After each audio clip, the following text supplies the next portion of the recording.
بسم الله الرحمن الرحيم والعصر إن الإنسان لفي خسر إلا الذين آمنوا وعملوا الصالحات وتواصوا بالحق وتواصوا. بسم الله الرحمن الرحيم.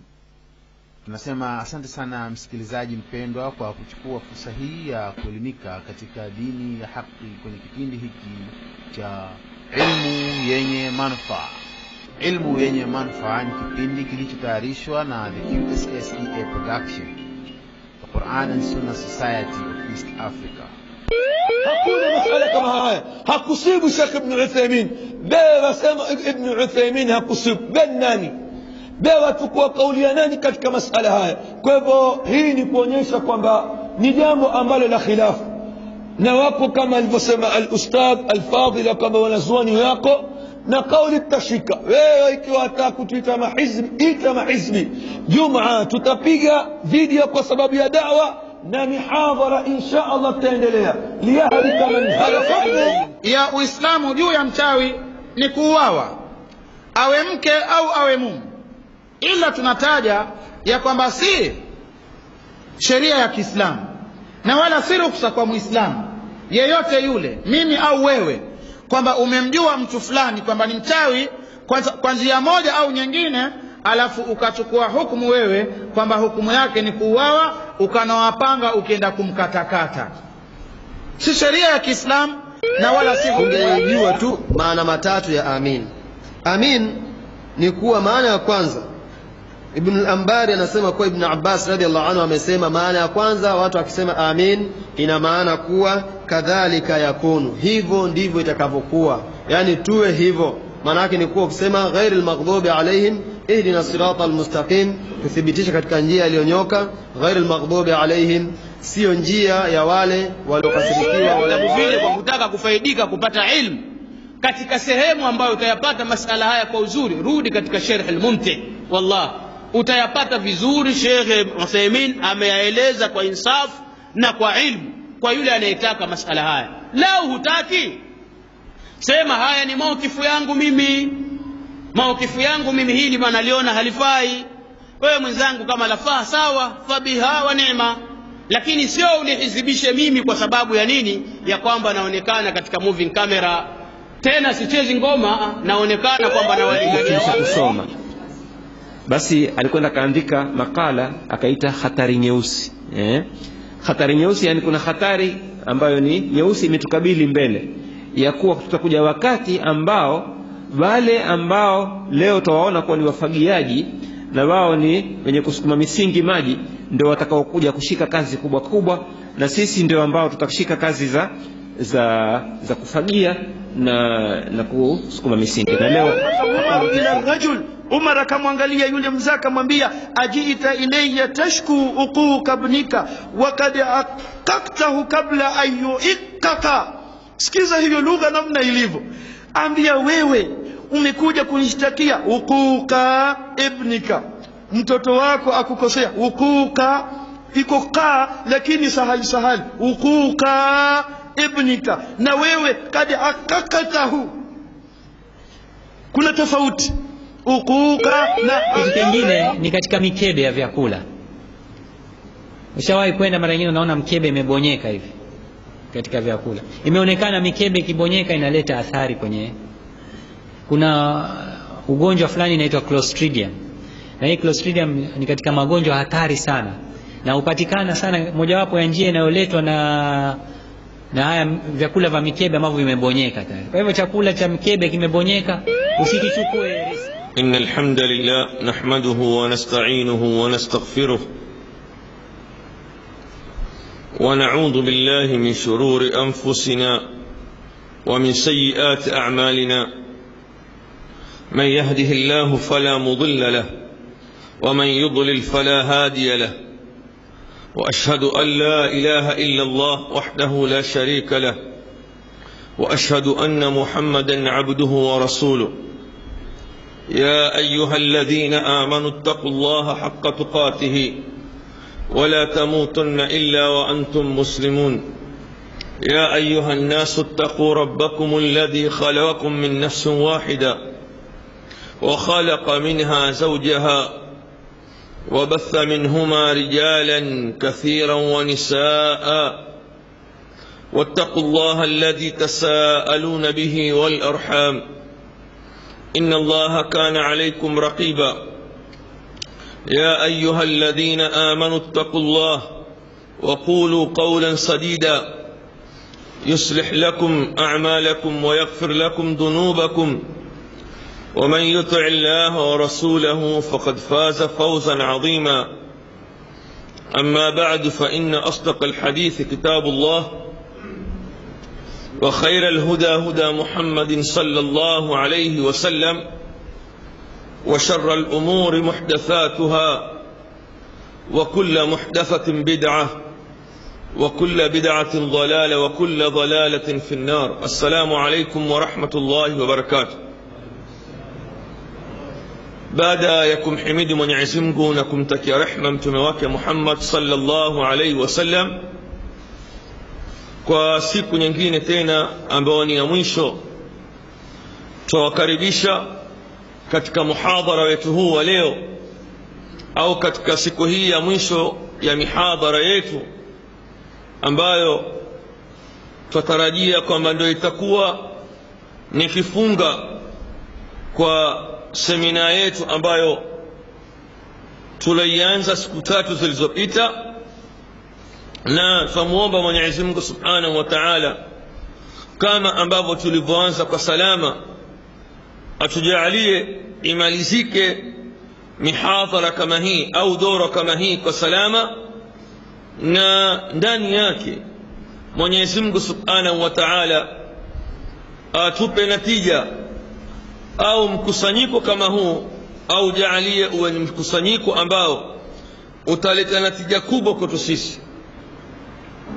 Tukirudi katika jadwali yetu ya leo, muhadhara kwanza ambao utaanza hivi sasa ni sehemu ya pili na ya mwisho juu ya mada ya tauhid, nao si mada mengine isipokuwa ni السبع الموبقات, yale mambo saba ambayo yenye kumpelekea mwanadamu katika maangamivu.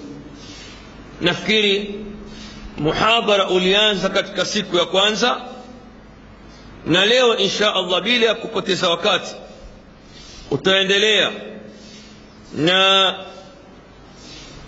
ahadi yetu iko pale pale kuhusu maswali ambayo yatakaulizwa mwisho kutoka katika yale mawadhi ambayo yalikuwa yakizungumzwa hapa.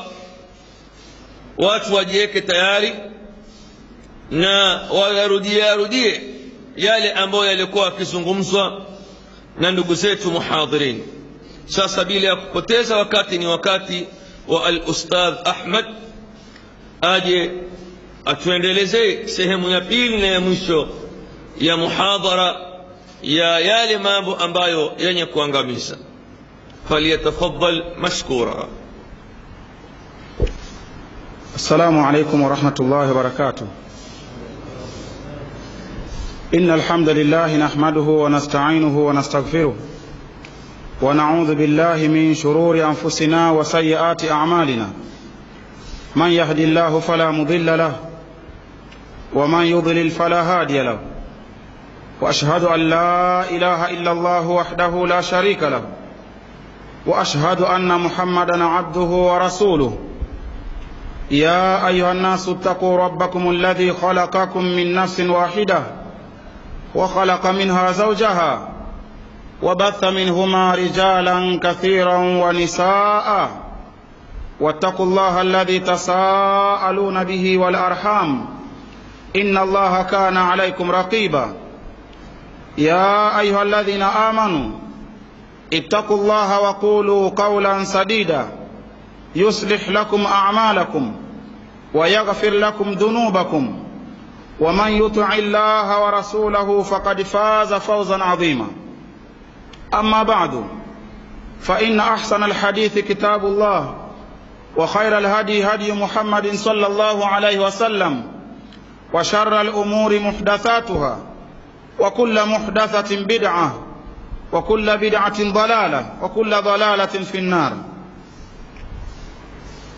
Ndugu zangu Waislamu watukufu, baada ya kutanguliza kuziegemeza kwake Allah subhanahu wa ta'ala sifa zote timilifu, tutachukua fursa ya pili kuzikariri swala na salamu zimuendee bwana mtume Muhammad sallallahu alaihi wasallam. Na tumshukuru Allah subhanahu wa ta'ala kwa mara nyingine tena kutukutanisha mahala hapa ndani ya semina yetu kwa ajili ya kuyafanya baadhi ya yale yampendezayo Allah subhanahu wa ta'ala. Twasema alhamdulillahi alladhi bi ni'matihi tatimmu salihat. Ndugu zangu Waislamu, ikiwa leo ni nafasi ya pili ya maudhu hii as-sab'u al-mubiqat kama alivyozungumza Sheikh Naamani katika mukaddima, tumshukuru Allah subhanahu wa ta'ala kwa kuwa alituwezesha kutoa mukaddima wa maudhu kama hii, na vile vile tukagusa japo kwa uchache katika jambo la kwanza miongoni mwa hayo mambo 7 yenye kutokomeza ama yenye kuangamiza. Insha Allah taala tutaingia katika jambo la pili na kuendelea kadiri Mwenyezi Mungu subhanahu wa ta'ala atakavyotuwezesha, tukijitahidi kutumia muda huu kuyataja yale yote mengine 6 yaliyobakia, na ikiwa basi tutafanikiwa kufanya hivyo, na ndivyo tuombavyo, fadhila zinarudi kwa Mwenyezi Mungu subhanahu wa ta'ala. Na ikiwa basi hatutofanikiwa kufanya hivyo, basi itakuwa ni kwa makadirio ya Mwenyezi Mungu subhanahu wa ta'ala, na sisi tutakuwa ni wenye kuridhika. Jambo la pili katika yale 7 aliyoyataja bwana mtume sallallahu alaihi wasallam katika hadithi sahihi tuliyoisoma na kuitaja haraka haraka, ni jambo la sihri, jambo la uchawi. Jambo hili la uchawi ni jambo moja ambalo umtokomeza mwenye kulikumbatia na mwenye kulishikilia, umtokomeza panapo hasira za Mwenyezi Mungu subhanahu wa ta'ala, na kumtumbukiza katika adhabu za Mwenyezi Mungu subhanahu wa ta'ala. Na katika maudhui hii kuna nukta kama 3 ama 4 ambazo tutaziangazia. Nukta ya kwanza, tutataja taarifu ya jambo kama hili, yani maelezo mafupi ya jambo hili la uchawi, kwamba uchawi ni nini. Na jambo la pili, nukta ya pili, tutaangazia hukumu ya uchawi katika Uislamu. Nukta ya 3, tutaangazia hukumu ya mchawi mwenyewe katika Uislamu. Na nukta ya 4, tutataja njia za kisheria za kujikinga na jambo kama hili la uchawi, na vile vile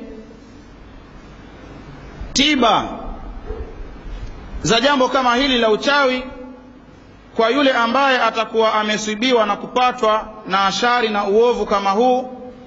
Pia tutamalizia katika nukta hii ya 4 na kugusia hukumu ya mwanadamu, hususan Muislamu, anapokwenda kwa wachawi kutafuta haja zake fulani fulani. Haya ni katika yale ambayo tutayataja kwenye jambo hili la pili la uchawi. Na ndugu zangu Waislamu, katika maelezo mafupi ya uchawi walieleza maelezo mengi wanazuoni rahmatullahi ta'ala alaihim, lakini taarifu ambayo mimi nitaieleza ni taarifu kutokamana na yale maelezo ambayo wameyaeleza wanawavyuoni wetu alkiram. Nikiwa mimi nitaeleza kwamba uchawi ni maafikiano na makubaliano ya yule mwanadamu ambaye ni khabithu nafs, ni mwenye nafsi mbovu, mwenye roho mbaya, maafikiano yake yeye na shaitani, ya kwamba huyu mwanadamu amkufuru Mwenyezi Mungu Subhanahu wa Ta'ala, tena kukufuru kukubwa. Kwa mkabala wake awe shaitani atamsaidia mwanadamu huyo kuyafanya yale yake yote atakayoyataka. Hapa ndipo utengenezeka kitu hiki ambacho kinaitwa uchawi, ya kwamba ni maafikiano na makubaliano kati ya mwanadamu muovu wa nafsi, mwenye roho mbaya, afikiane na shaitani, ya kwamba yeye atayafanya mengi na atayatekeleza makubwa ya kumkufuru Allah Subhanahu wa Ta'ala, kisha badili yake shaitani atamtekelezea na kumfanyia yale yake anayoyataka. Haya ni maelezo mafupi kuhusu uchawi. Na kila mwanadamu yule anavyomkufuru Mwenyezi Mungu zaidi, ndivyo anavyoweza kuonesha maajabu mengi zaidi katika ulimwengu. Kwa sababu kila anavyomkufuru Mwenyezi Mungu zaidi, ndivyo shaitani anavyochukua nafasi ya kumpatia mengi katika yale anayoyahitajia. Kwa hivyo uonesha mwanadamu kama yule mambo mengi ya kiajabu ajabu katika ulimwengu kama huu. Ndugu zangu Waislamu, hivi ndivyo wanavyotueleza baadhi ya wanavyuoni wetu, kama tulivyosema kwamba taarifati ziko nyingi, lakini hii ndio taarifu ambayo tumependelea kuitoa mbele ya Waislamu.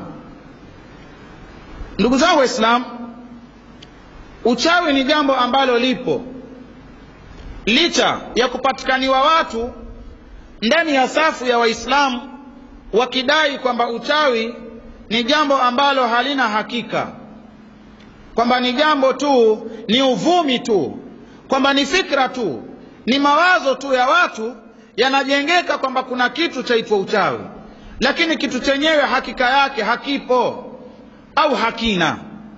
Hapana, lakini uchawi ni jambo ambalo kwamba lipo, na uchawi ni kitu ambacho kwamba kina hakika.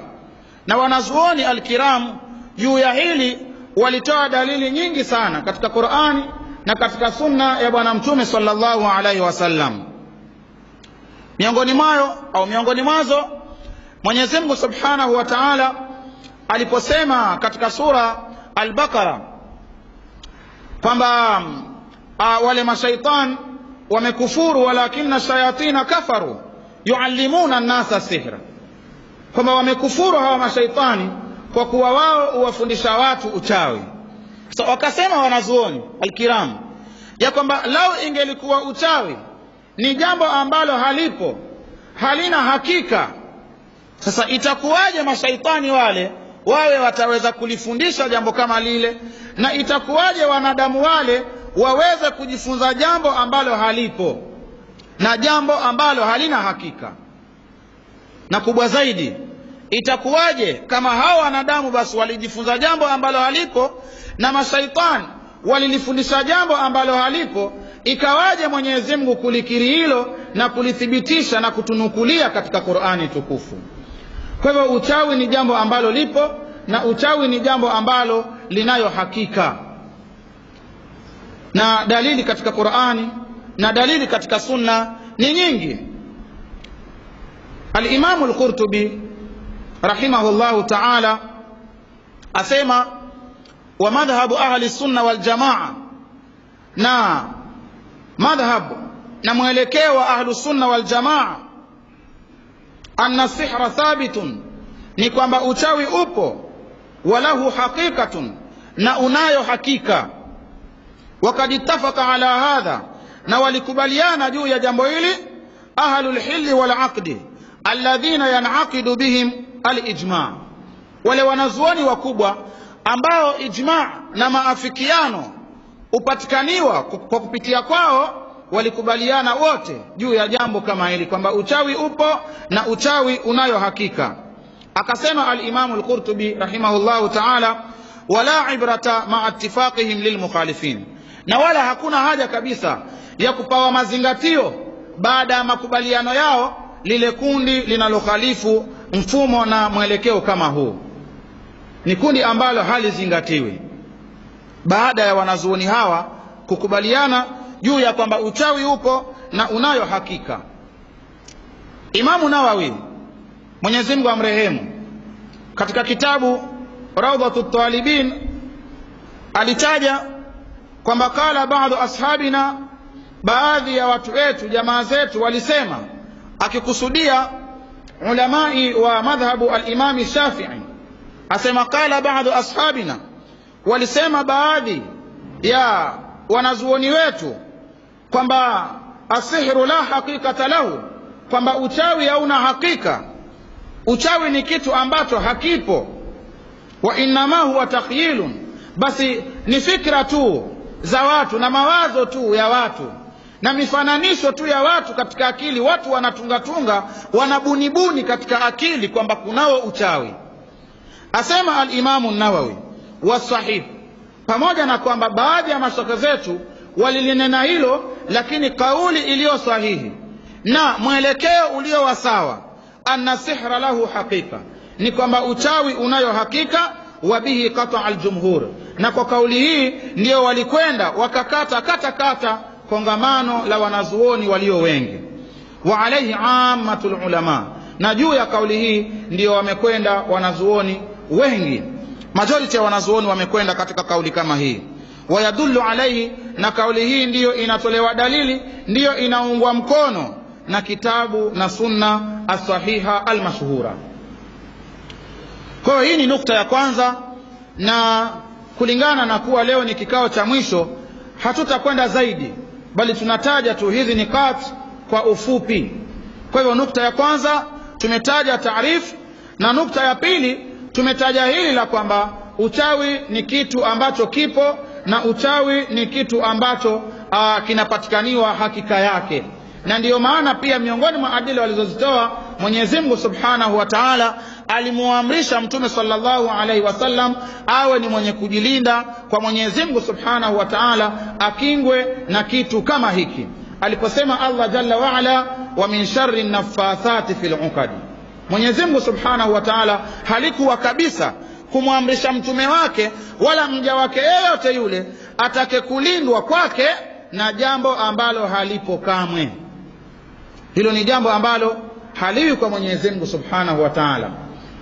Amwambie mtume wake na kuwaambia waja wake waumini wajilinde kwake na kitu, ili hali kitu chenyewe hakipo ndani ya ulimwengu wake aliyouumba Allah Subhanahu wa Ta'ala. Hilo ni jambo ambalo haliwezekaniwi kabisa.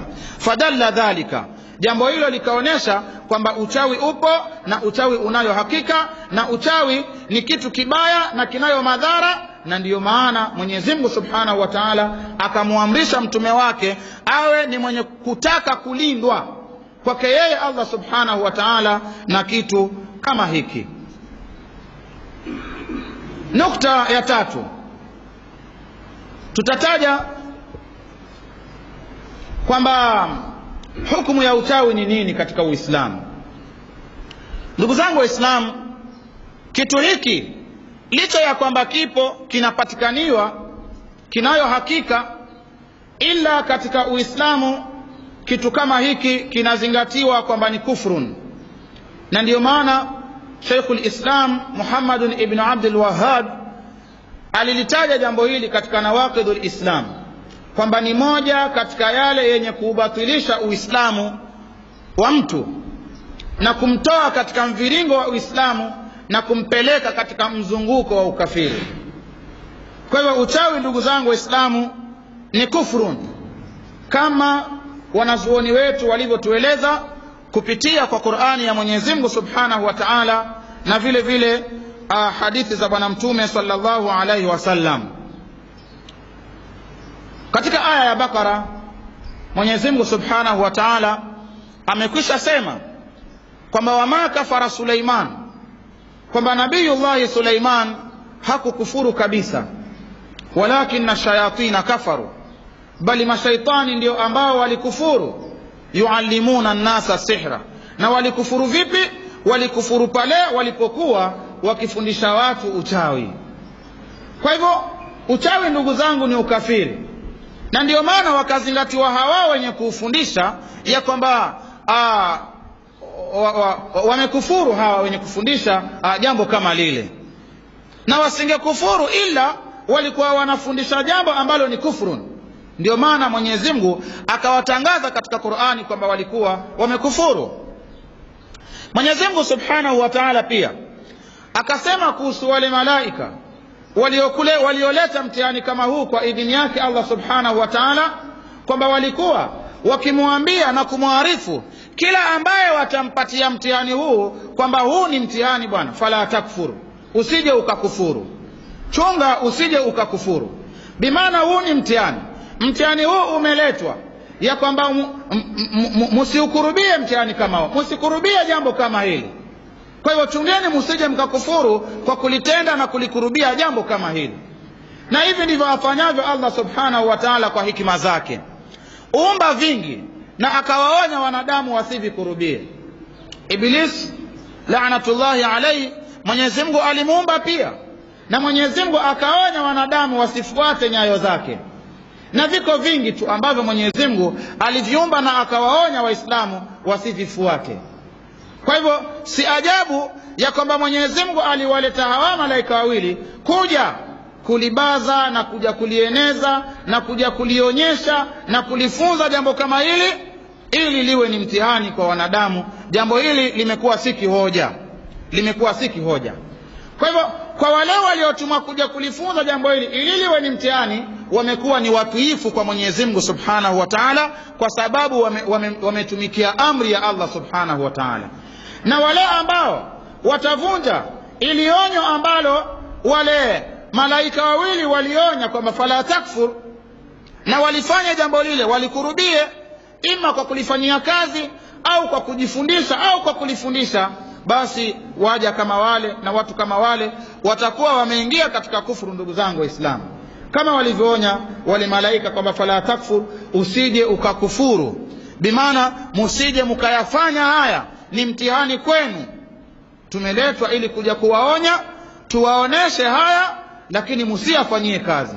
Atakayeyafanyia kazi haya atakuwa ameufeli mtihani wa Allah Subhanahu wa Ta'ala.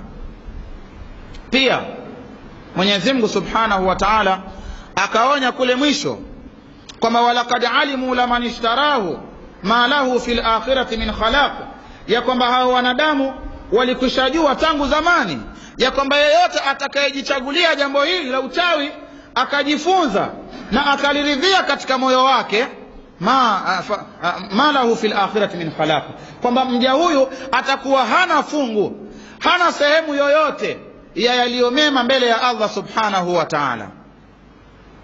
Kwa hivyo ndugu zangu Waislamu, kwa aya hii ya Bakara na kwa nususi zingine nyingi, jambo hili ndugu zangu Waislamu katika hukumu ya Uislamu ni kufrun.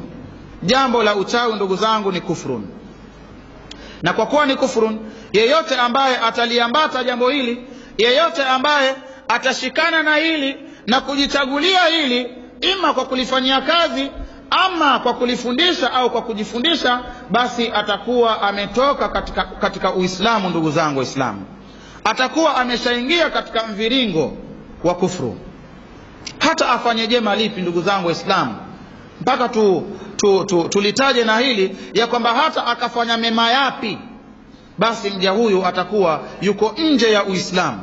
Anaswali swala 5 akiwa nje ya Uislamu, azifunga Ramadhani miaka nenda miaka rudi akiwa nje ya Uislamu, anakwenda kufanya haji, misafara mizito mizito, akiwa yuko nje ya Uislamu.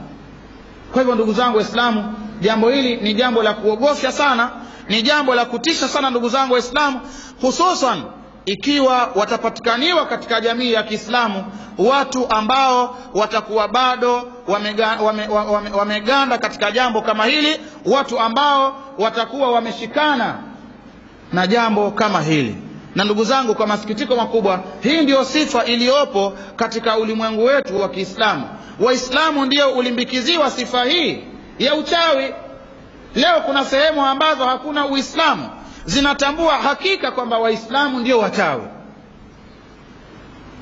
na si wote, lakini wapo ambao wameikita mizizi sifa kama hii ndani ya jamii ya Kiislamu, watu ambao wallahi inawalazimu wale wahusika katika Uislamu, wanazuoni na talabatul ilmi, wanafunzi wanaoisoma elimu ya Mtume sallallahu alaihi wasallam, kulipiga vita jambo hili na kuwapiga vita watu ambao wamevalia vazi la Kiislamu, watu ambao wamejificha ndani ya misikiti ili hali wanadumu na jambo kama hili la uchawi.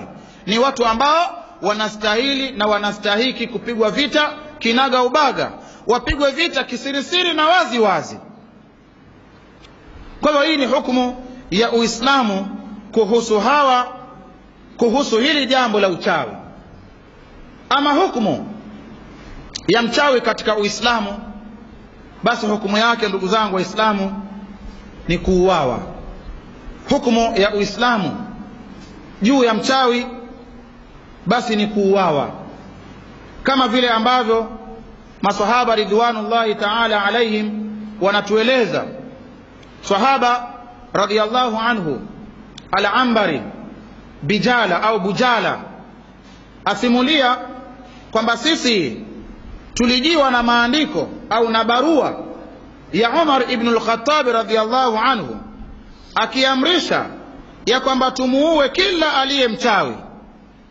Sema kataba Umar ibn al-Khattab, Umar ibn al-Khattab radiyallahu anhu aliandika barua ziende katika amswarul muslimin, katika miji ya Waislamu zama zake akiwa khalifa.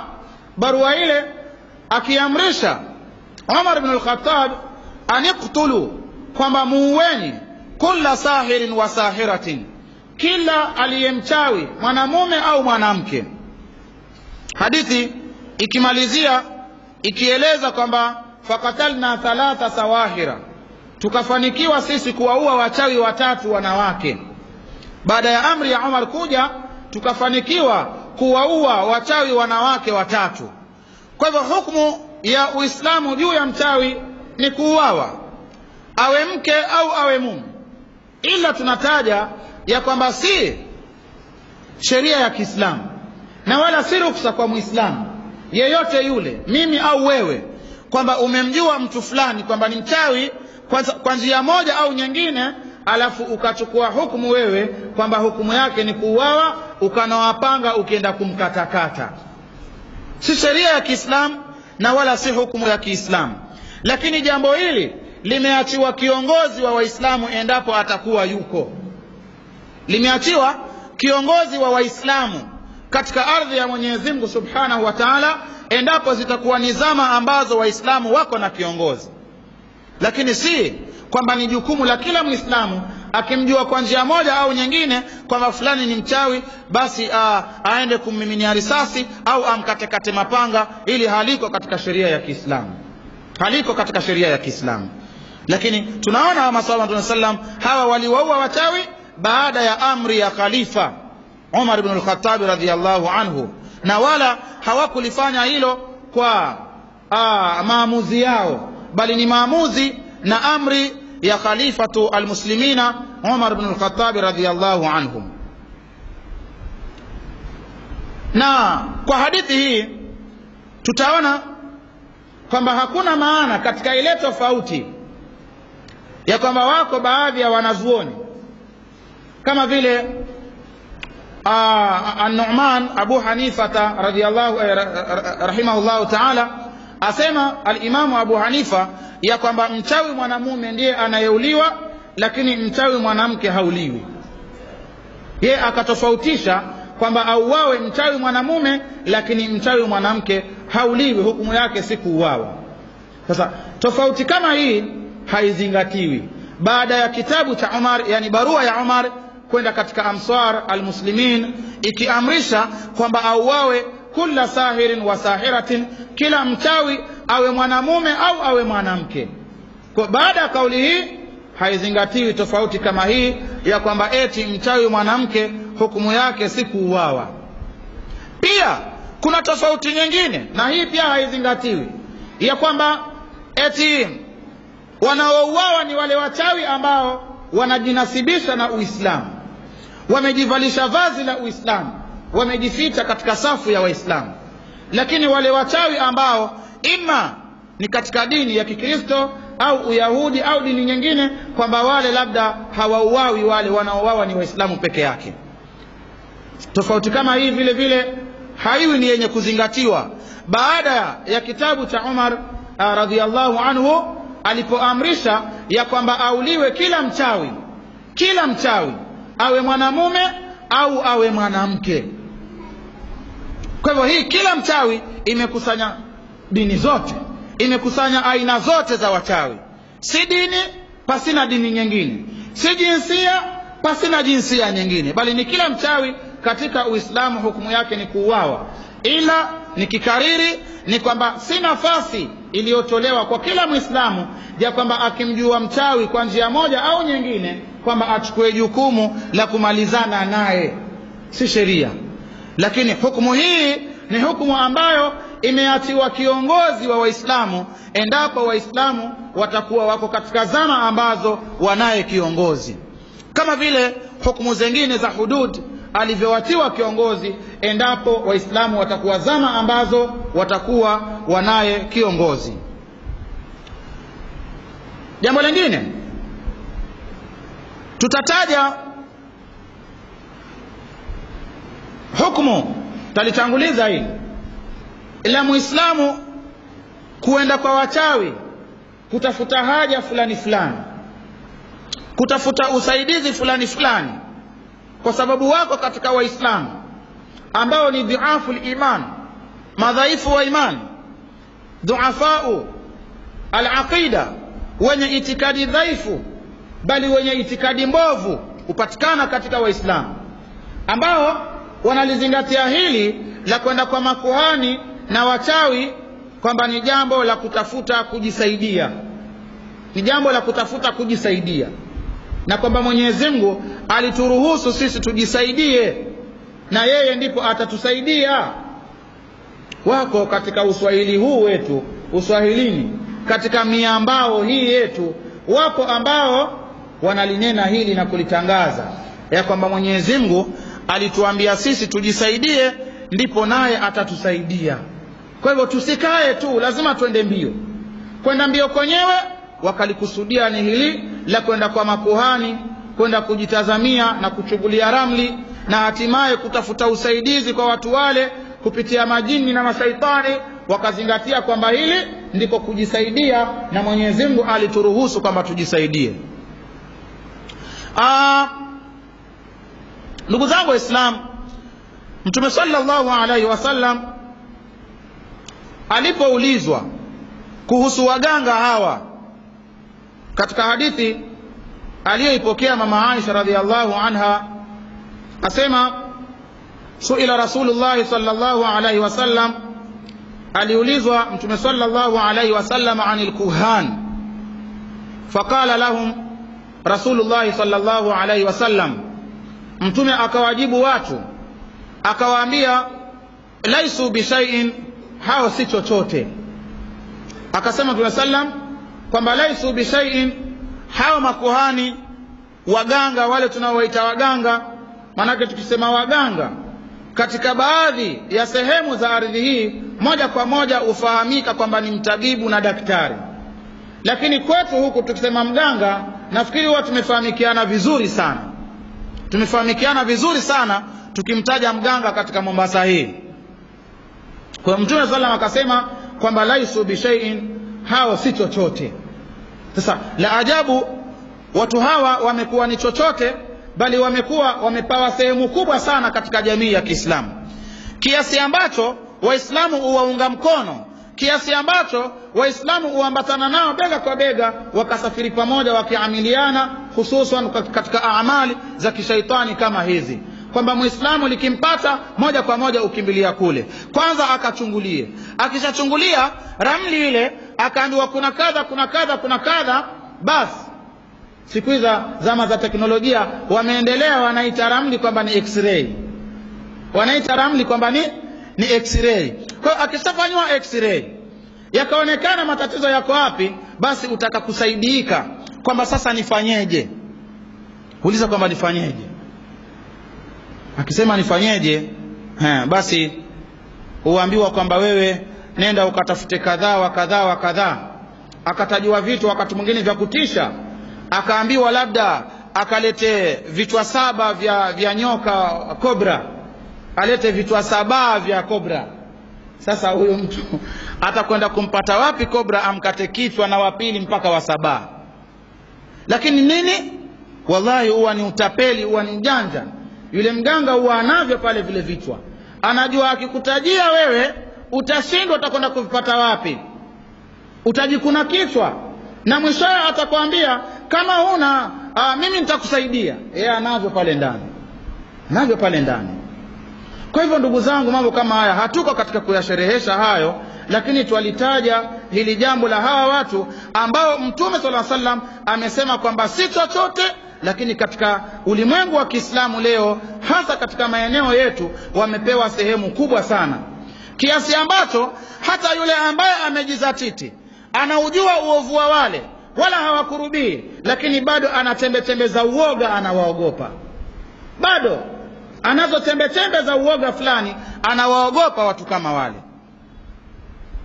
Tazama Ibrahimu alayhi salam alipowahoji watu hawa na kuwaambia kwamba wa kaifa akhafu ma tushrikuna bihi, sasa mimi itakuwaje niogope vile ambavyo nyinyi mumshirikisha navyo Mwenyezi Mungu?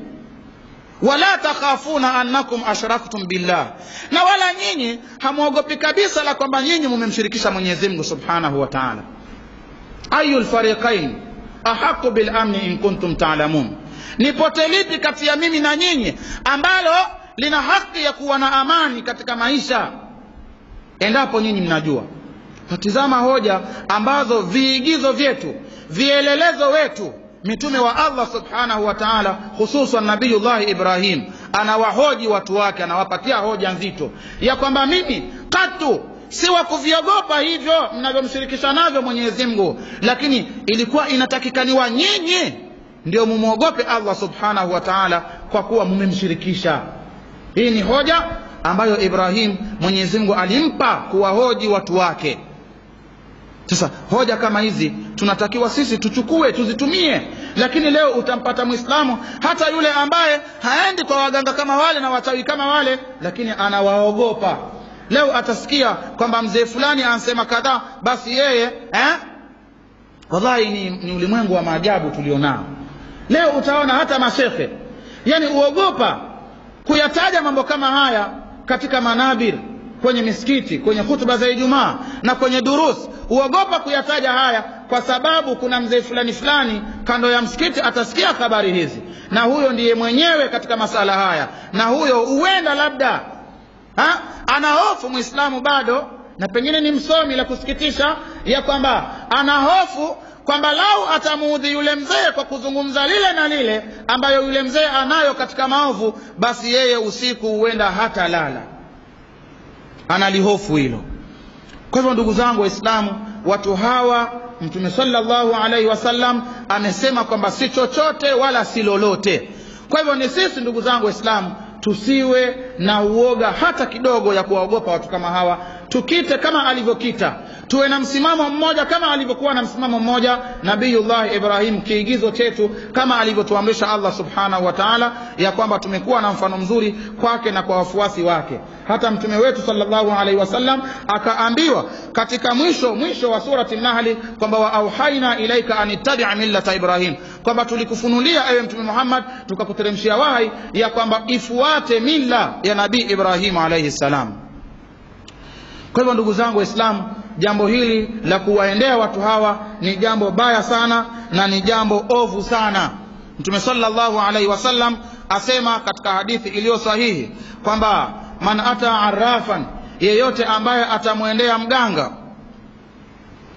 Na wallahi kuna ugumu sana wa kuwabagua hawa kwamba mganga ni yupi na mchawi ni yupi.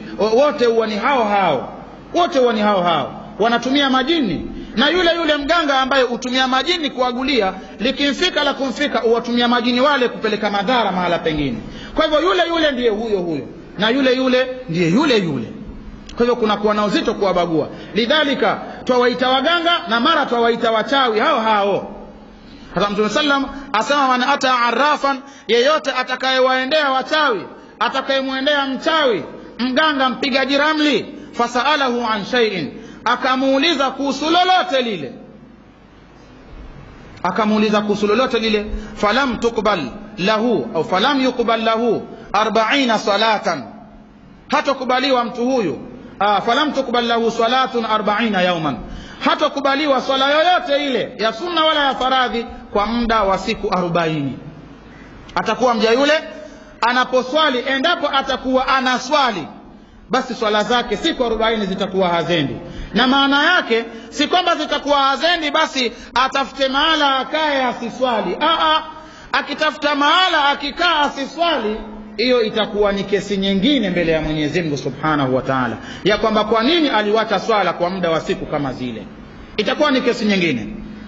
Kwa hivyo ikiwa yeye ni Muislamu, ni asimamishe swala kama atakiwa Muislamu kusimamisha swala, lakini swala zake kwa muda ule zitakuwa hazikubaliwi. Kwa hivyo si kwamba achukue kwamba ile ni ofa ya kupumzika, kwamba asiswali katika muda ule, ukimalizika aanze kuswali ndio ziende. Haimaanishi hivyo. Akasema Mtume sallallahu alaihi wasallam, man ata arrafan au kahinan fasaddaqahu bima yaqul, kwamba yeyote ambaye atamwendea mganga au mpigaji ramli, mtazamaji, si mtazamaji shabiki wa mpira, yule mpigaji ramli yule, atakayemwendea yule, fasaddaqahu bima yaqul, akamsadikisha yale anayoyazungumza, amemuuliza na yale aliyoambiwa yote akayakubali kwamba ni kweli, asema Mtume sallallahu alaihi wasallam, faqad kafara bima unzila ala Muhammadin, mtu huyu huwa amekwisha kufuru yale yote yaliyoteremshwa juu ya Mtume Muhammad sallallahu alaihi wasallam. Bimaana huwa tayari mtu yule ameshaikanusha Qur'an, kwamba Qur'ani si kitabu cha Mwenyezi Mungu, kwamba Qur'ani si ukweli, kwamba Qur'ani ni batil wala si haki.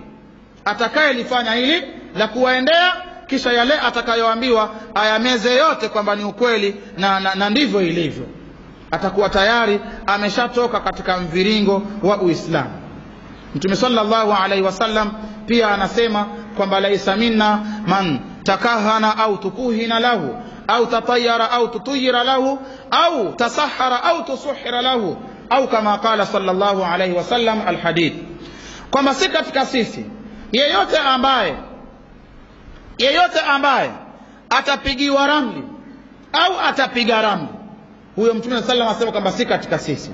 Atakaye kufanya ukuhani apige ramli au afanyiwe ukuhani, atake kupigiwa ramli apigiwe ramli, na yule ambaye amefanya hili jambo la tiara ambalo ni kule kufasiri shari kwa kupitia ndege. Ni itikadi hii ambayo Kiswahili sisi uiita itikadi ya kiserani, kwamba tunaitakidi kuna kiserani, ya kwamba mtu labda akiwa na safari yake, akitoka tu mlangoni, mtu wa kwanza aliyekutana naye ni kilema, basi safari ile inakuwa imeingia utata, safari ile inakuwa ina kiserani, safari ile ni mbovu, huenda kukawa kuna madhara makubwa huko mbele. Hatimaye Mswahili, Muislamu wa Kiswahili haendi safari kama ile, anatafuta mahala anakaa. Sasa wewe unataka yule kilema akaishi katika ardhi ipi? Je, kwani katika nchi yenu au katika nchi yetu kuna njia maalumu zilizowekewa vilema? Sasa leo halimridhishi Muislamu la kwamba kilema yule amepita na mbele ndiye wa kwanza kumuona. Sasa wewe ulikuwa unataka umuone nani? Au pengine cha kwanza kukiona baada ya kutoka mlangoni tu, hatua ya kwanza amuona ima paka mweusi ama mbwa mweusi, basi safari ile imeingia kiserani, haiendeki tena. Na asili ya tiara ilikuwa zamani, wale Waarabu walikuwa na itikadi kama hii, na ilikuwa mtu anayetaka kutoka safari yake umtafuta ndege aliyetua, akamfanyia hila na mbinu za kuwa aruke ndege kama yule. Ndege yule akiruka akaenda upande wake wa kulia, mtu kama yule, basi uhukumu kwamba safari yangu ina kheri, uitoka safari ile haraka haraka. Na ndege yule akiruka akaenda upande wa kusotoni mwake, basi safari ile huwa ni mbaya, ni mbovu, haendi katika safari kama ile, huahirisha. Kwa hiyo Mtume anasema kwamba mwenye kulifanya hili au mwenye kufanyiwa, huyo si katika sisi. Akasema Mtume sallallahu alaihi wasallam vile vile, yule ambaye ataufanya uchawi ama yule ambaye atafanyiwa uchawi pia vile vile si katika sisi. Haya ni maneno ya Mtume sallallahu alaihi wasallam akiwakataa na kuwatoa katika jamii na katika safu ya Waislamu watu wenye sifa kama hizi, ya kwamba mtu aende kufanywa hili jambo ambalo ndani yake kuna itikadi ya kisarani, au alifanya yeye mwenyewe, au mtu ambaye amekwenda kupiga ramli, au akapigiwa, mtu ambaye ameroga akafanya uchawi, au akarogewa akafanyiwa uchawi, basi mtu kama yule Mtume sallam anamtoa katika jamii na katika mviringo katika kongamano la Waislamu. Anamtoa Mtume sallam katika kongamano la Waislamu. Ndugu zangu Waislamu watukufu, nukta nyingine ambayo itakuwa ya mwisho kwenye jambo hili ni kutaja baadhi ya njia ambazo kisheria zimewekwa ili Muislamu ziweze kumsaidia kujikinga na jambo kama hili la uchawi. Sababu jambo hili lipo na jambo hili linayo madhara, ila madhara yake si ya moja kwa moja, bali ni madhara ambayo mpaka yaidhinishwe na Allah subhanahu wa ta'ala, kama ilivyo chochote chengine chenye madhara.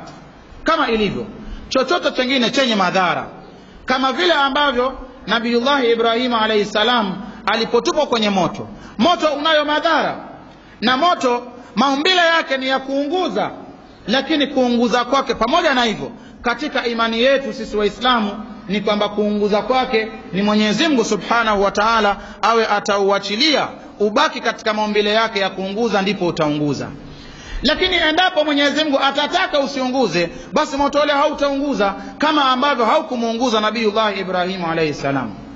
Na ndio pale pale, kama mfano huu ndio mfano ule ule wa chengine chochote kile, si kisu, si risasi, si chengine chochote kile, hakiwezi kumdhuru yeyote ila kwa idhini ya Mwenyezi Mungu subhanahu wa ta'ala, isipokuwa ni Muislamu mwenyewe, mwanadamu mwenyewe awe amemtegemea Allah subhanahu wa ta'ala na kumweka mbele, kama alivyomtegemea Ibrahimu kielelezo chetu, na kama alivyomweka mbele Mwenyezi Mungu Ibrahimu kiigizo chetu chema.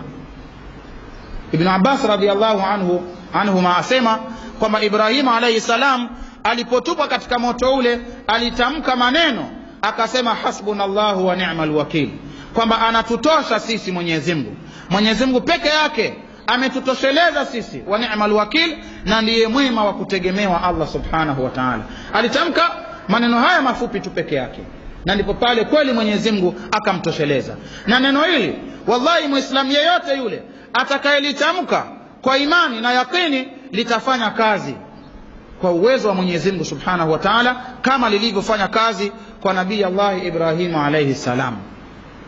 Kwa hivyo ndugu zangu Waislamu, yako mafundisho mengi ambayo tumefundishwa sisi, ambayo kwa mafundisho yale Mwenyezi Mungu subhanahu wa ta'ala atatuhifadhi na shari za uchawi na shari za wachawi.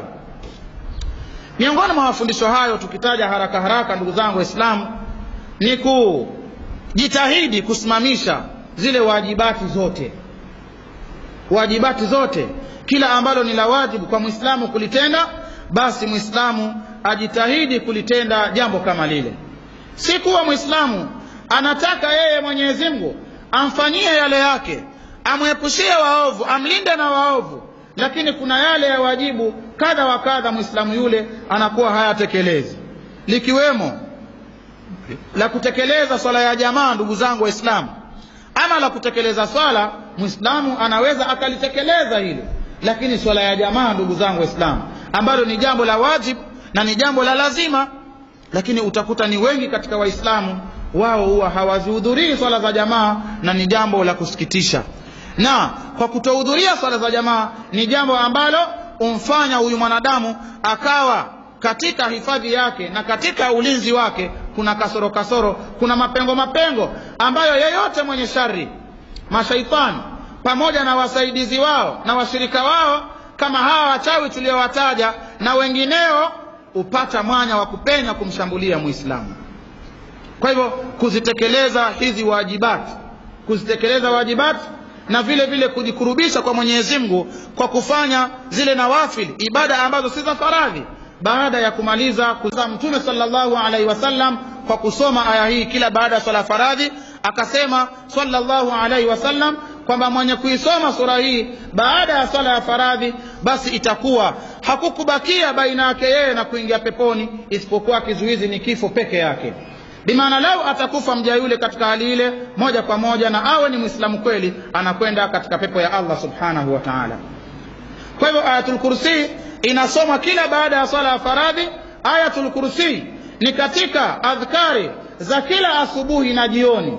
Anatakiwa Muislamu baina ya salatul fajri na kutoka kwa jua kuna adhkari za asubuhi zile, basi Muislamu miongoni mwazo anatakiwa asome Ayatul Kursi. Na vile vile adhkari za jioni kuanzia asri mpaka kuzama kwa jua, miongoni mwazo adhkari hizi ni kusoma Ayatul Kursi. Ayatul Kursi vile vile ni dhikri ambayo tumewekewa ndugu zangu Waislamu kuisoma katika wakati wa kwenda kulala. Na katika hadithi ndefu ya Abi Hurairah radhiyallahu anhu asema baada ya mazungumzo marefu yaliyopita baina yake yeye na baina ya yule mkorofi aliyekuja akiziiba baadhi ya mali, akiiba baadhi ya vyakula vya sadaka, mwishowe alimwambia kwamba usiende kunishtaki kwa Mtume sallallahu alaihi wasallam, lakini nitakufundisha jambo. Ukilifanya jambo hilo, basi wewe utabakia katika hifadhi ya Mwenyezi Mungu subhanahu wa ta'ala usiku mzima. Utabakia katika hifadhi ya Mwenyezi Mungu subhanahu wa ta'ala usiku mzima. Akamuuliza ni jambo gani hilo? Akamwambia Ayatul Kursi, Allahu la ilaha illa huwa al-hayyul qayyum, mpaka mwisho wa aya. Kwamba ukisoma aya hii kila usiku, kila unapokwenda kulala, basi Mwenyezi Mungu subhanahu wa ta'ala atakuwakilishia mwenye kukuhifadhi mpaka asubuhi. Na ndugu zangu Waislamu, huu ndio wakati mgumu, wakati ambao wewe hujielewi, hujitambui. Inatakiwa ndugu zangu tujikurubishe kwa Allah subhanahu wa ta'ala kwa adhkari kama hizi na mengine mazuri mengi, ili Mwenyezi Mungu subhanahu wa ta'ala apate kututunukia huu ulinzi wake tukiwa katika hali za kughafilika kama zile. Ndugu zangu Waislamu, adhkari hizi na kinga kama hizi ambazo ni nyingi, tunataja baadhi kwa muda mdogo ambao tuko nao, ikiwemo adhkari zile za asubuhi na jioni. Zote nazo ni nyingi, hatuwezi kuzitaja zote, lakini miongoni mwazo vile vile ni kusoma aya 2 za mwisho za surati Al-Baqara, kuanzia amana ar-rasul bima unzila ilayhi min rabbihi wal mu'minun mpaka kuhitimisha sura. Aya 2 hizi Mtume sallallahu alaihi wasallam asema kwamba mwenye kuzisoma aya hizi katika usiku au ndani ya usiku, basi zitamtosheleza kwa uwezo wa Allah subhanahu wa ta'ala. Zitamtosheleza, manake zitamtosheleza na kila uovu, zitamtosheleza na kila ubaya na kila aina ya wabaya, kama alivyosema Bwana Mtume sallallahu alaihi wasallam. Na miongoni mwa kinga hizo vile vile ni kusoma al-muawwidhataini na surati al-Ikhlas. Na sura hizi katika mafundisho ya Uislamu tuliwekewa tuzisome kila baada ya swala ya faradhi. Kila baada ya swala ya faradhi tuzisome sura hizi al-Ikhlas na muawwidhataini, yani suratul Falaq na suratul Nas. Kila baada ya swala tunazisoma mara moja, isipokuwa katika swala ya magharibi na katika swala ya alfajiri tunatakiwa kuzisoma mara 3. Tunatakiwa kuzisoma mara 3. Na Mtume sallallahu alaihi wasallam asema sura hizi hajajilinda mwenye kujilinda kwa jambo lililo bora kama sura hizi. Asema Mtume sallam kwamba wale wenye kutaka hifadhi na ulinzi, hakuna kabisa aliyetaka hifadhi na ulinzi kwa jambo, kwa ngome na ulinzi ambao ni bora na wa hali ya juu kama sura hizi tatu.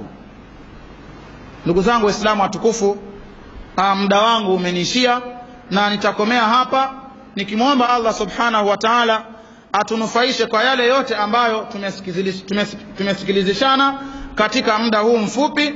Na nimetanguliza udhuru kwamba mambo haya ni mengi, na kadiri ya uwezo wa Mwenyezi Mungu tutataja pale ambapo Mwenyezi Mungu atatufikisha, basi tutakuwa ni wenye kuridhika na tutakuwa ni wenye kutosheka na hapo. Subhanakallahumma bihamdik ashhadu an la ilaha illa anta astaghfiruka wa atubu ilaika.